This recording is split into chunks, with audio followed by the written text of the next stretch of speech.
अब नमस्कार। अब दूसरा प्रसंग रामचरितमानस का है, जो रामचरितमानस के बालकांड का ही प्रसंग है। बड़ा अच्छा प्रसंग है।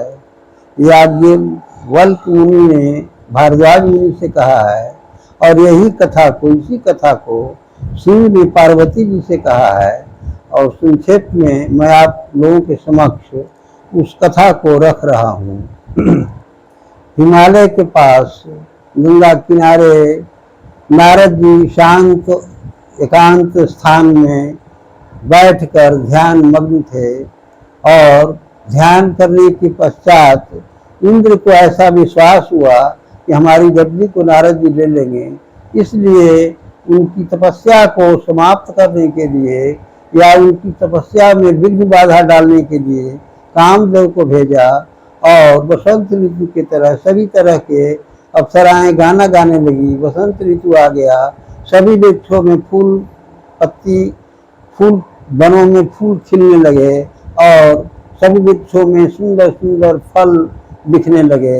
इसी बीच में एक ऐसी परमात्मा ने एक लीला किया कि नारद जी को ऐसा विश्वास हुआ। नारद जी ने देखा कि एक बहुत सुंदर नगरी है, वो 400 कोस में वो नगरी का एक माया नगरी बसाई गई, जिसमें वो वहाँ के राजा की एक कन्या थी जिसको विश्वमोहिनी कहते हैं।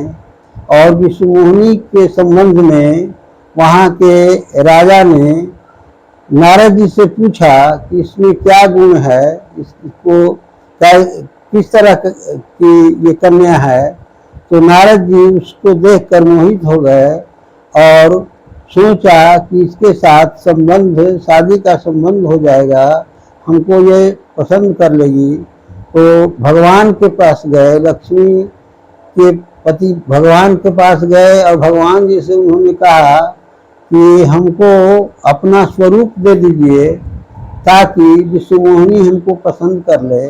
और राजा ने स्वयंवर रचा, और स्वयंवर में वो वरमाला दिया गया विश्वमोहिनी को। और सभी राजाओं के पास घूमते घामते, और जैसे ही इनके पास आया नारद जी के पास, जानते ही है सर्वजित है, नारद जी को बंदर का मुंह दिया गया था चेहरा।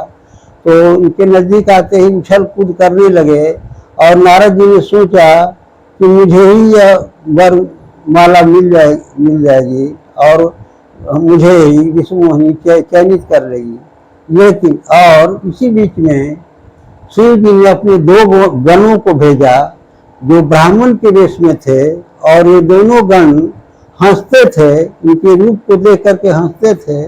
परंतु नारद जी को यह पता नहीं था कि हमको बंदर का चेहरा दिया गया है।